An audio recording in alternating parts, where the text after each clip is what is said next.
can't help but a bit of red smushing in the blue and yellow sky, and you think that it might be a little bright and clear after all, but instead it gets a bit more muddy, and you try and add a little bit of different blue until it turns into something else, but then suddenly it's all gone and brown, and it's just a muddle. This all feels a bit like that to me, a bit like a muddle. But I have to say something. I sometimes have a feeling like you do, and there's something wrong about it.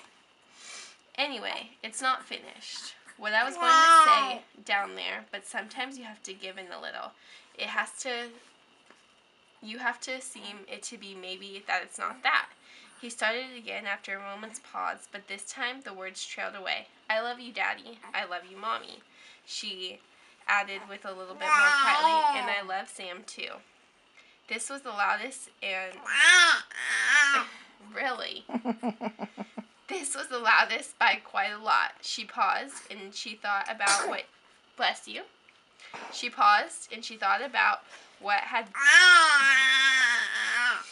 she had been told in Sunday school. I have to love Sam, but I have to love you and Mommy. You don't have to feel anything, Naomi. What you have to do is certain things in your life. Your mother knows more about you than I do, I guess. But you don't have to make your heart follow. Sometimes you can't. No one can. Then it was right, and they finished the story, and he kissed her on her forehead once, twice, 3 times.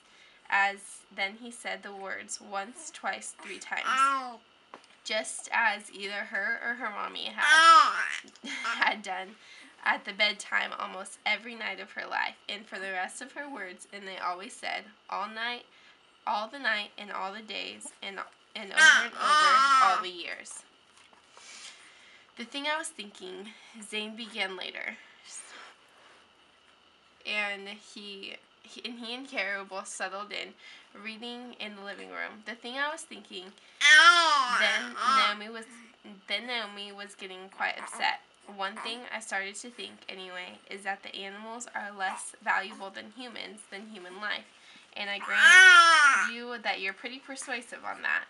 Does that justify treating them as badly as we might feel like we're doing? Or as badly as it will take them to make them our meat and chop them up and to possibly just treat them and eat them? Treat them badly.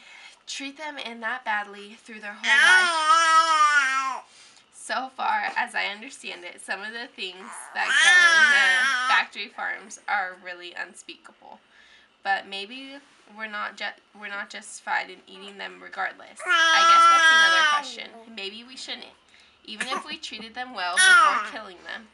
When we could eat the other things, the things that have no sense, things that can't feel any pain. Yes, Zane, those are separate questions. Sometimes I think you're as much of a child as your daughter is. Those words might look harsh, but when they're set down on a page, and then Kara was relaxed and warm as she said to them, she spoke most lovingly, with wire humor. You're no genius, Zane, but you're a good man, and I think we should stop all this brain talk and go to bed. And if you like, she left that sentence unfinished. And if you like, was them a well-worn code for all the sorts of things that existed in any kind of marriage. Even a marriage in which his partners don't feel that soft warmth, and often a marriage which a go-to-bed marriage by itself almost always means simply what the words say, perhaps especially in that sort of marriage. Zane ran his finger across the small of her back upward, and they sat, and then down her spine again as the two of them went upstairs. Turn off. Yes.